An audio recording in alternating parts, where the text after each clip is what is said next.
Fala, galera. Boa tarde. A gente vai começar mais esse encontro, né, dando continuidade ao seminário que a gente da Resistência Popular está construindo como uma forma de aprofundar o debate sobre o cenário que nos encontramos e como viemos parar nesse cenário, né, de futuro e de plano de desestatização estadual, né, para a educação brasileira, para o ensino superior. A gente vai dar continuidade, né, então, ao debate que a gente iniciou em torno do Reúne, em torno do FIES, do ProUni, né, os mecanismos de financiamento à iniciativa privada, ao ensino superior privado.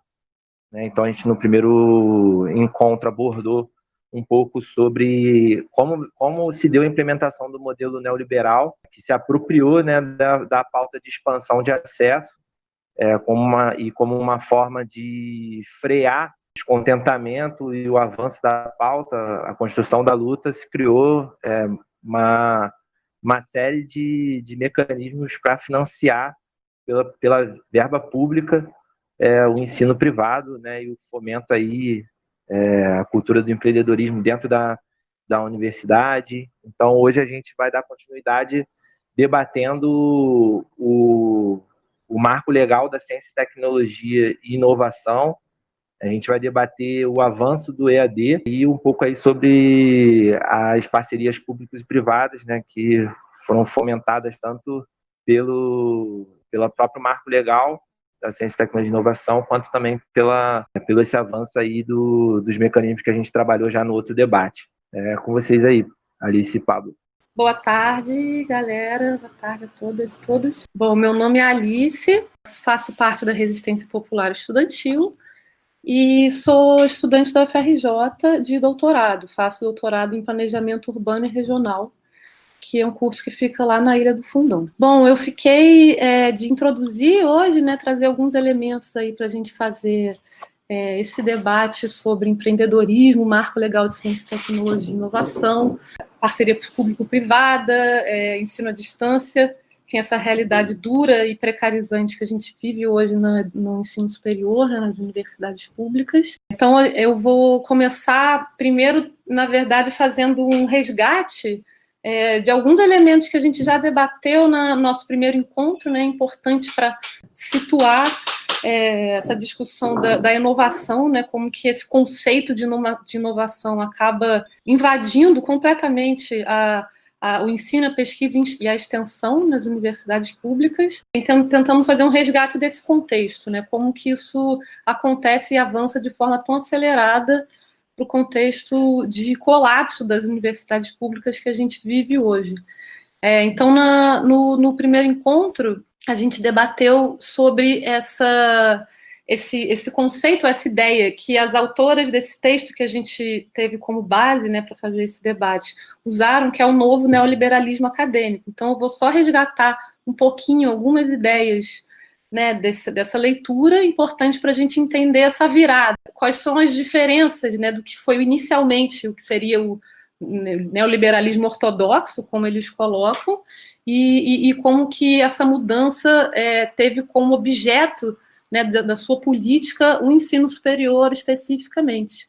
Né, e aí a aprovação do marco legal, a lei das PPPs e tudo mais. Então, como as autoras colocam, né, no velho neoliberalismo acadêmico, como elas chamam, as orientações eram para o ensino superior,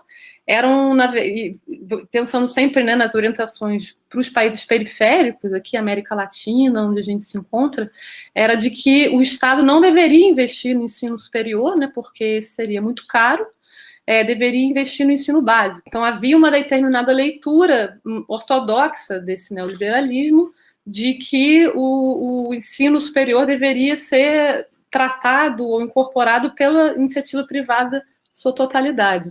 No entanto, dentro do próprio neoliberalismo, há diversas tensões e disputas, né, disso, com o avanço, inclusive, da pobreza em escala mundial enorme. Então, os verdadeiros neoliberalistas defendem que é necessário não um Estado mínimo ou o laissez-faire, né, a lógica do livre mercado para controlar todas as relações sociais, políticas e econômicas, mas defendem justamente a intervenção do Estado e a presença forte, portanto, do Estado na regulamentação do mercado e dessas políticas sociais e econômicas. Então, esse novo neoliberalismo, de forma ampla, né, ele entende que a presença e o papel do Estado é fundamental para regulamentar e garantir, portanto, a lógica do mercado, a lucratividade do mercado, o empreendedorismo e toda essa lógica de precarização e política de morte, né,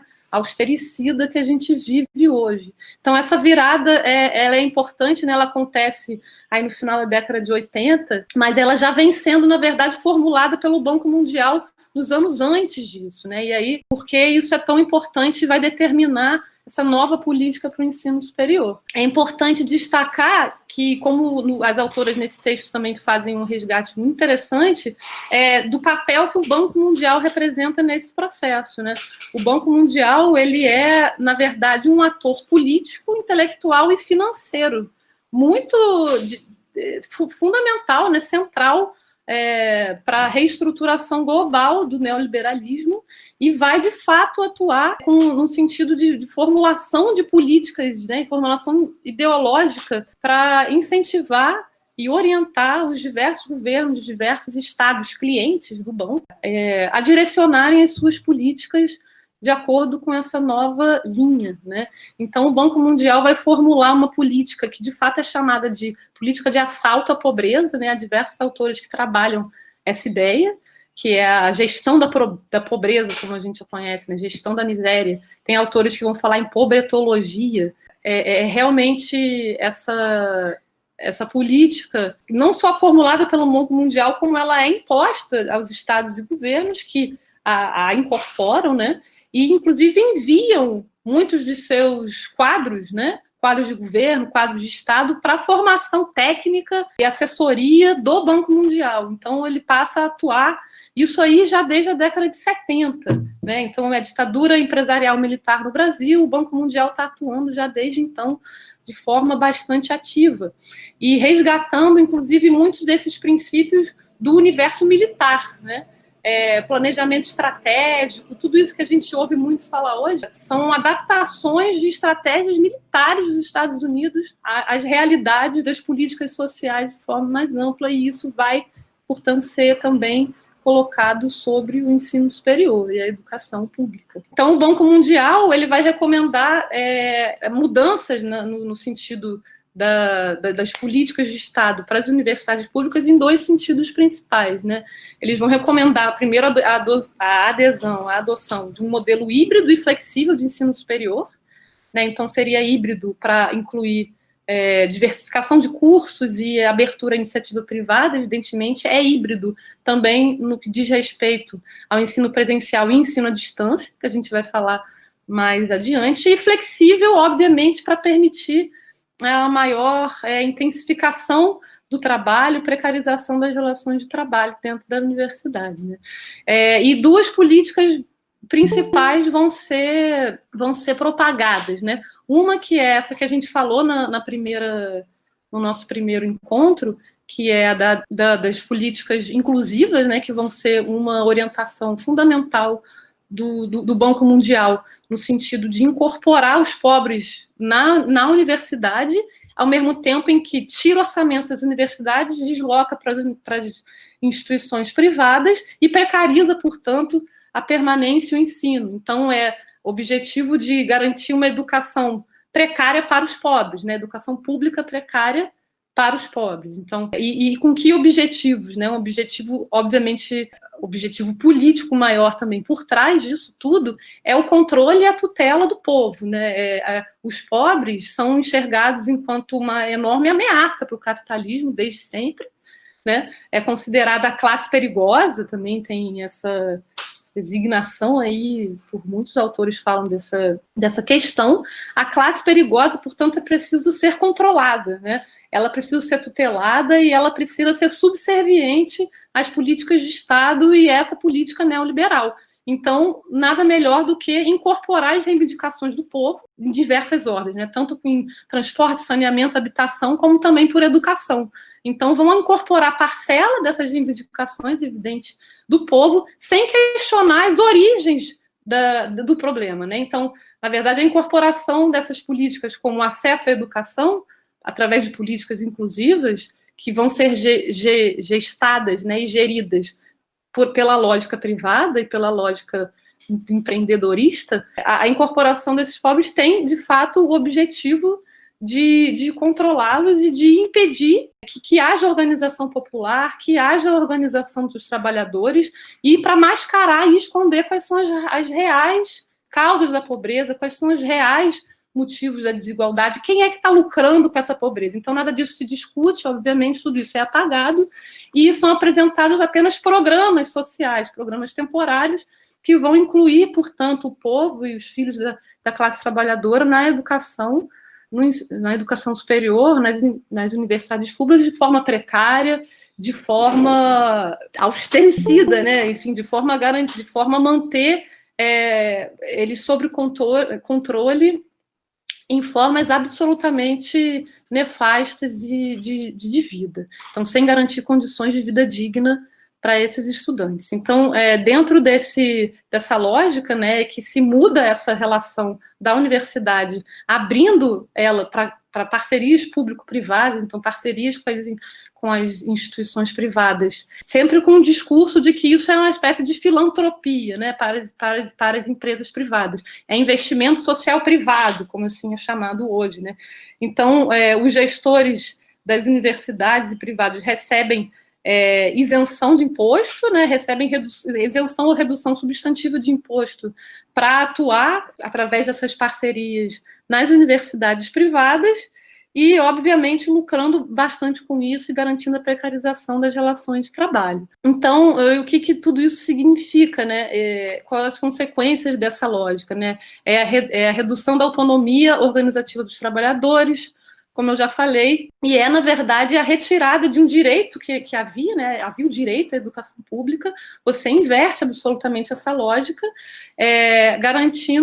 introduzindo, como a gente falou no outro encontro, o endividamento, né? O endividamento dos estados e endividamento estudantil, através do FIES, como a gente falou, que o Estado, então, fornece os recursos para essas bolsas, para os estudantes, através do sistema financeiro, né? Que recebe esse recurso público e repassa esses recursos, obviamente, ganhando a sua cota, né? Então, é uma política de distribuição de renda às avessas, que absolutamente retira o que era já um direito do povo e repasse para classes dominantes. Então, é nesse contexto aí, desse novo neoliberalismo acadêmico, essa nova abordagem, que vai ser aprovado o Marco Legal de Ciência, Tecnologia e Inovação e diversas outras leis que vão regulamentar isso, inclusive as parcerias público-privadas, né, que é uma lei aprovada em 2004.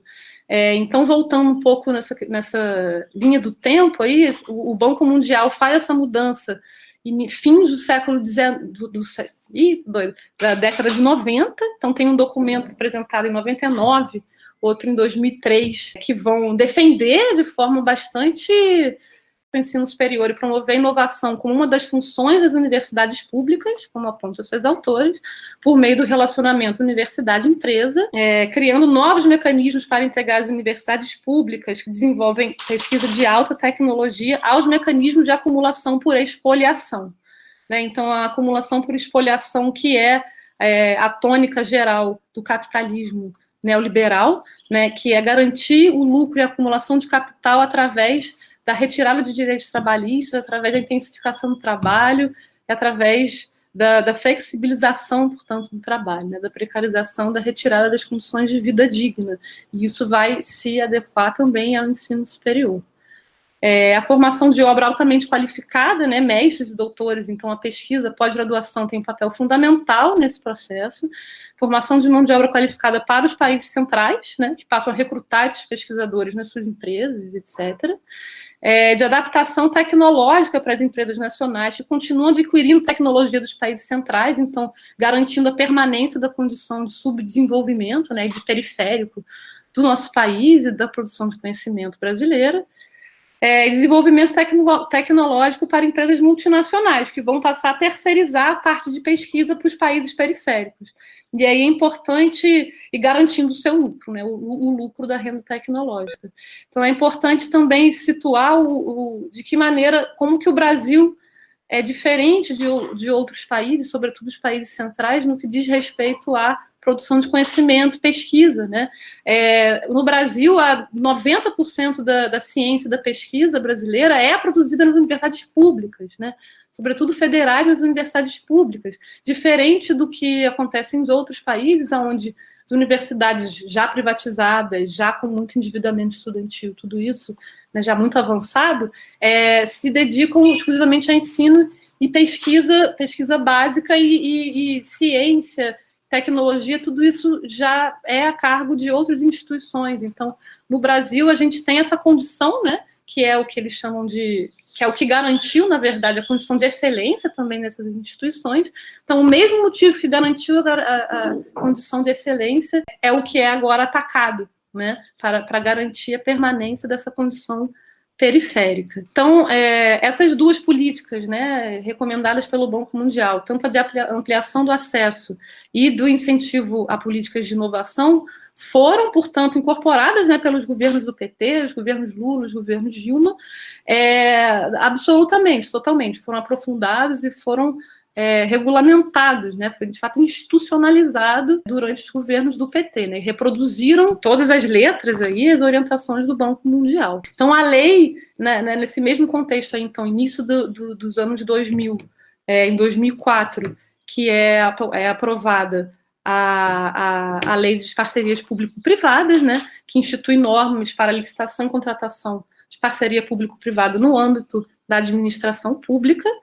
Esse modelo está totalmente inserido no contexto da neoliberalização da política, né, e significa e implica na responsabilização do Estado, né, que entra com um fundo público, portanto, entra com um orçamento, assumindo os riscos de todos os tipos de empreendimento, de todos os tipos de investimento que ele faz, né? Isso não só para a educação, mas para todo tipo de política social, e passa a gestão, né, desse empreendimento para as empresas, que saem com a maior parte dos lucros em contrapartidas absolutamente ínfimas.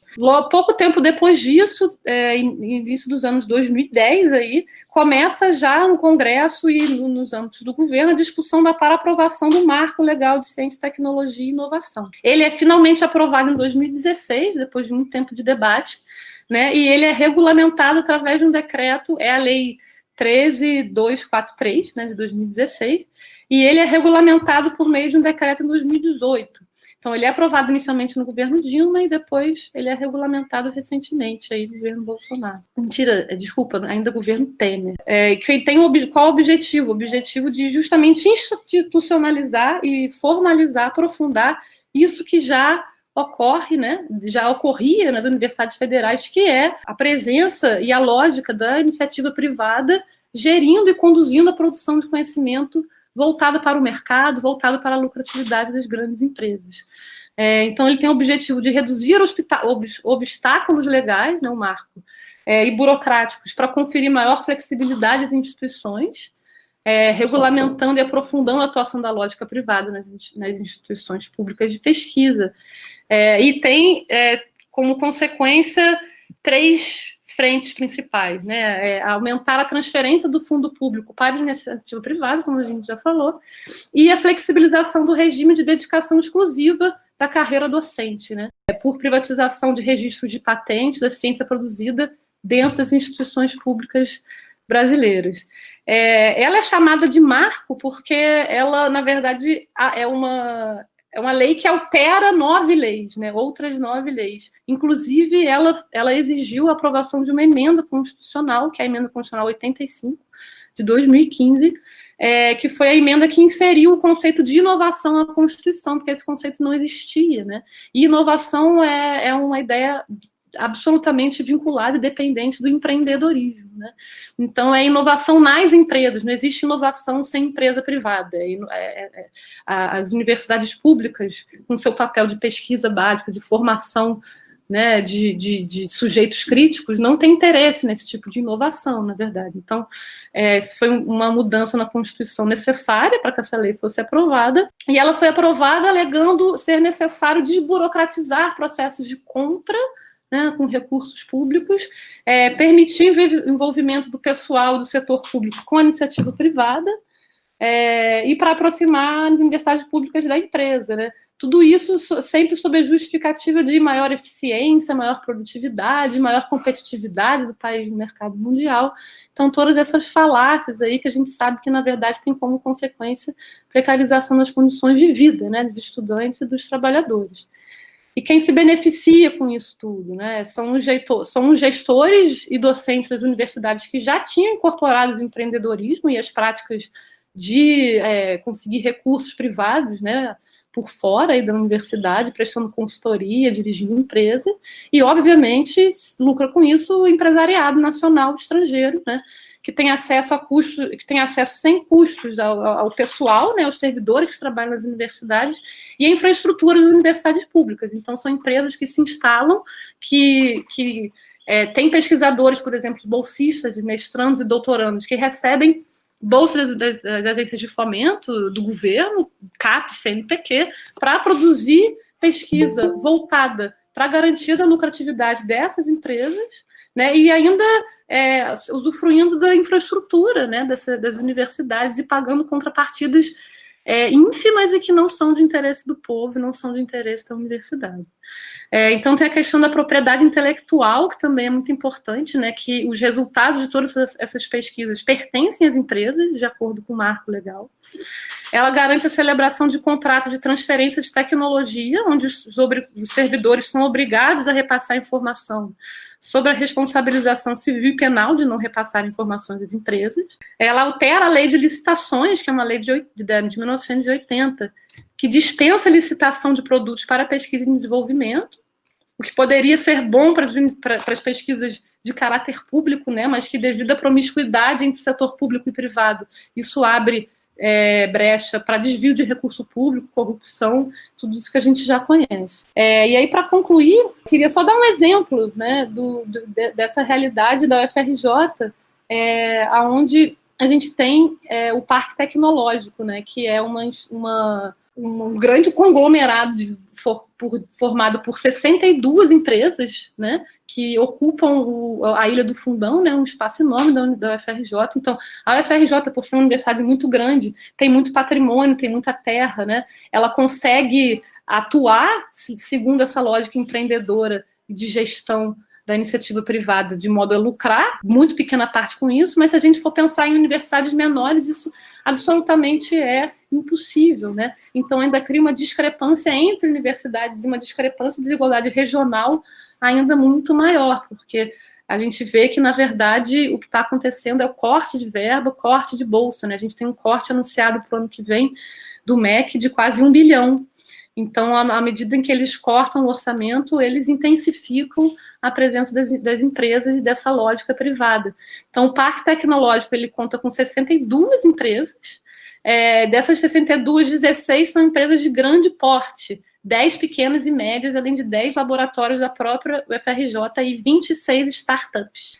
Das 16 grandes companhias, 2 delas são bastante conhecidas e são enormes. Uma é a General Electric, esse conglomerado multinacional norte-americano, e a L'Oréal. E além de todas essas empresas, ano passado, isso é um dado importante, o Parque Tecnológico lançou, junto com a Pró-Reitoria de Pós-Graduação, um programa de doutorado acadêmico para inovação. Ou seja, é um doutorado que conta com a colaboração, no caso da FRJ, né, que está presente em várias universidades, na verdade, esse doutorado acadêmico para inovação, que conta com 9 empresas e financiamento do CNPq. Então, para fortalecer a pesquisa, o empreendedorismo e a inovação nas universidades, através do envolvimento de estudantes por meio de parceria com empresas inovadoras. Então, a gente vê que essa lógica está absolutamente incorporada de forma já bastante profunda nas universidades públicas e que é bastante grave, né? E que o propósito, na verdade,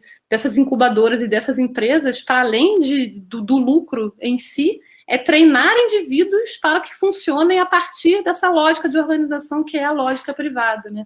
Então, é a absoluta incorporação da lógica do mercado, da lógica do lucro e da lógica das políticas de morte, né, do governo na educação pública. E isso hoje tem um outro efeito bastante nefasto, que é a adesão ao ensino remoto, né, e a educação à distância. Mais uma forma de flexibilização, intensificação do trabalho, flexibilização, que a gente vê e tem acompanhado de perto aí, avançando durante a pandemia, né? Eu vou, então, passar a palavra para o Pablo, que vai poder pegar e vai se aprofundar e falar um pouco melhor sobre a questão do ensino à distância. Bom, meu nome é Pablo, eu sou da Filosofia, da FRJ, faço parte da Resistência Popular Estudantil. Muita coisa de que eu tirei para essa fala aí sobre o EAD, tirei de uma produção das RPs estudantis sobre o EAD ensino remoto, né? Muito bom o material. E bom, vamos lá. O EAD, intuitivamente a gente já, né, imagina ele como se ele aparece historicamente, né, no século XXI por meio da internet, mas existem estudos, né, que vão numa linha oposta, dizendo que o EAD, acima de tudo, é parte de um pressuposto pedagógico que tem uma distância física e temporal, né, do educador e o educando, né, o professor e o aluno. Então, para vocês terem noção de registro, né, já em 1728, lá nos Estados Unidos e Boston, vai ter, né, anúncios no jornal que oferecia cursos à distância de taquigrafia por meio de cartas, né? Desde aquela época, ao longo dos séculos, vai ter esse tipo de modalidade. No Brasil, do que é datado, assim, a partir de 1904 já existia cursos de datilografia por correspondência, e é evidente que, né, as formas, né, de se mediar essa relação, né, da distância física e temporal entre o educador e o educando mudou. Então foi das correspondências às rádios, às televisões e às internets, né? E muitas vezes, quando tinha essa novidade tecnológica, ainda se usava, né, essas formas mais antigas também. No Brasil, a gente vai ter aí, como eu falei, em 1904, já aparece, né, vestígios aí do EAD por correspondência. A partir da década de 40 e 50, né, com a rádio, existia a Universidade do Ar, e nas décadas 60 e 70 teve uma grande explosão dos cursos televisivos. Então, em 76, né, já datando, né, que é explicitamente no período da ditadura militar, existia o Sistema Nacional de Teleeducação, né, que em 12 anos acumulou mais de 1 milhão de matrículas em 40 cursos diferentes por meio de correspondência, rádio ou TV. Então, adiantando um pouco a linha, né, para ficar mais dialogável, né, com o artigo das autoras, a partir de 95, né, com a disseminação da internet, os cursos EAD começam a ser estruturados pelas instituições de ensino superior, né? E em 96 existe a legalização normativa da educação à distância pela Lei 9.394, e tornando assim o EAD uma modalidade válida no Brasil. Não dá para explicar, obviamente, né, o crescimento da modalidade dissociando o crescente interesse das elites nesse tipo de modalidade. No próprio artigo, né, como a Alice já explicitou, né, as estratégias, né, de renovação do neoliberalismo, do que chama de novo neoliberalismo, né? Esses documentos, né, que os organismos financeiros mundiais vão soltando, né, em 98, 99, 2000, 2003, vão estar representando essa nova guinada. Então, já existe num desses documentos a indicação, né, para se ter o desenvolvimento da modalidade à distância, né, como dentro dessa lógica aí, né, de mostrar que é uma forma de ampliar as vagas e tudo mais. Então, dentro desse marco, como a coisa se desenvolveu nesse século aqui no Brasil, né? falar rapidamente, né, da UAB e do CEDERJ. Então, o CEDERJ, pelo menos, né, vem de 2002, do governo FHC ainda, e no Rio de Janeiro o governador era o Garotinho. Existe até hoje, né, e é basicamente um consórcio entre diversas instituições de ensino superior do Rio que vão garantir modalidade EAD, né? A maioria é na licenciatura, obviamente para capacitar professores que dariam aula de EAD também no ensino básico. Em 2005, já na época do PT, né, o Lula foi bem generoso, né, em consolidar a UAB, e é vinculado ao MEC, né, que garante oferta de cursos em polos por meio de convênios com prefeitura. Se a gente vê, assim, né, foquei mais minha exposição na parte quantitativa do que na parte do desenvolvimento legal, né, das legislações, né, da Lei de Diretrizes de Base, essas coisas. Então, se a gente vê, por exemplo, de 2003 para 2014, só nas universidades federais, né? Então, falando aí das universidades públicas federais, em 2003 a gente tinha só 24 cursos na modalidade. Já em 2014 são 267 cursos, né, com 87 mil matrículas. Então, se a gente vê as matrículas, de 2003 a 2014, foi da porcentagem de 2,7% até 8,4%. Então teve um aumento aí de 5,7%, mas para tornar assim mais sensível o que significa esse 5,7%, é basicamente enxergar que se cresceu 5,7% significa que o número de matrículas da graduação EAD nesse período cresceu 497%, enquanto o presencial cresceu só 81%. Né? Então, se a gente vê no último seminário se falou do Reúne, né, que houve uma grande expansão sem acompanhamento necessário de verbas, né, para as matrículas, houve uma grande expansão também nas matrículas EAD de forma muito desproporcional, assim, né, nas federais. Isso é só um aspecto assim, muito pontual, né, que hoje a gente também tem que ver a perspectiva das instituições privadas, né, que são onde tem a maioria das matrículas, né, no ensino superior. Também no último seminário, né, a gente viu o que significa o FIES, e essa política garantiu, né, que emergisse a empresa, né, enfim, foram vários nomes, né, a Anhanguera, a Croton, que hoje é a Cogna. Fica evidente assim, que essas empresas têm muita matrícula na modalidade à distância. Né? Então, se a gente pegar em 2018, 91,6% das matrículas em AD era da iniciativa privada. Então, de tudo que eu tinha falado, né, anteriormente do crescimento do EAD nas instituições públicas, menos de 9%, né, do que existia. E, bom, desses 91% de matrícula em AD que são da iniciativa privada, 90% são da Cogna. E o INEP de 2018 mostra que 30% dos cursos nas iniciativas privadas são em AD, enquanto nas públicas são 8,3%. Então, só para mostrar assim, que é evidente assim, que as elites empresariais acabam entendendo, né, o EAD como uma forma que garante aos interesses deles. Né? Então, vou, né, explicar de uma forma bem resumida, né, por que interessa às elites empresariais o EAD. É basicamente aquela lei, né, da acumulação de lucro. Né? Então, o capitalista vai estar, acima de tudo, querendo, né, pensar...